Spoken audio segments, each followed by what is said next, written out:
Well, we saw that in those two Georgia Senate runoff elections, Reverend Raphael Warnock and John Ossoff won both of those elections, beating their Republican incumbent senators.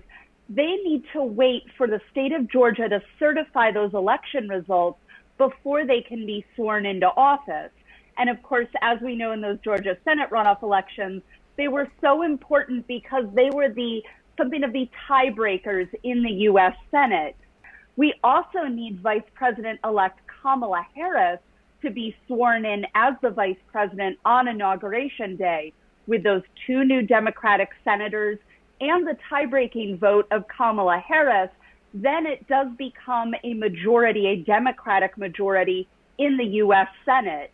Until that time, Republicans have the majority, and that is why current Senate Majority Leader Mitch McConnell is still in charge until that changeover.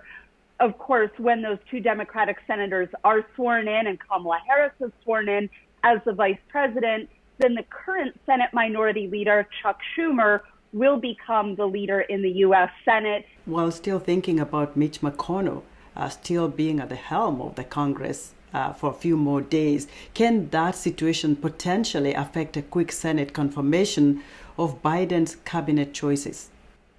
Absolutely. So we know that the U.S. Senate is actually out of session right now, and Mitch McConnell will be in control until that process happens that I explained earlier, the two Democratic senators sworn in, Kamala Harris sworn in.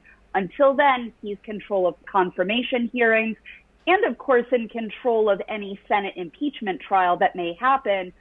They're further stalling the business of the U.S. Senate. Katherine, with the situation in the Senate as it is, how could that affect actions directed at the outgoing president? So we do know that the U.S. House of Representatives will impeach U.S. President Donald Trump. It's not an automatic process that when the U.S. House impeaches a president, a trial begins. They can choose the timing of when to notify the U.S. Senate to begin that trial. And your viewers may remember from last year's impeachment that it takes time to prepare for a Senate impeachment trial.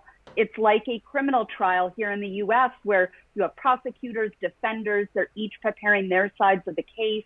They're calling witnesses. Now, Democrats are saying that this is going to be a much more straightforward process than last year's impeachment because, as they allege, the president is on tape inciting those rioters. They're also citing his now suspended Twitter account as proof that he was pushing that mob to invade the U.S. Capitol. They say that everything is on tape or on Twitter, very straightforward. Nevertheless, they will want to build a solid case to make that case to remove the president from office. Has this ever happened before? Has there been a president impeached in the history of the United States before they left office and could not, therefore, seek elective office? No U.S. president has ever been impeached twice, and no U.S. president has ever been impeached after leaving office so that they were then barred from running for federal office in the future. We are certainly in unprecedented ground here, and it's difficult for Senate Majority Leader, who will be Senate Majority Leader Chuck Schumer, to balance all of this because he has to decide how much can a Senate impeachment trial distract from what is a very important first 100 days for President Biden. 100 days is key for a new U.S. president. President Biden needs to address the impact of the coronavirus pandemic.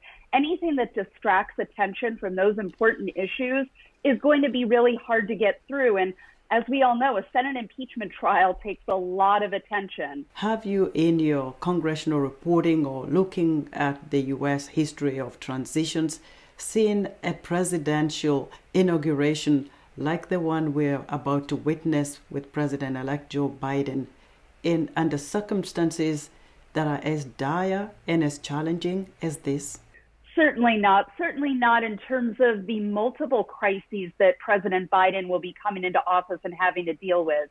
A health crises in terms of the COVID-19 pandemic, an economic crisis caused by all of those shutdowns throughout 2020, a constitutional crisis after we watched that alarming video of the invasion of the U.S. Capitol, and a security crisis as well. He has multiple crises on multiple platforms. He faces division within his own party from the progressive wing of the Democratic Party. This is a really divided political field, and Biden has built his career on bringing people together. His background in the U.S. Senate was to build relationships, to make deals, and he's coming into power in the White House in a vastly different political atmosphere than the one that he made his political career in. It'll be very interesting to see how he adapts to this new atmosphere in Washington, D.C.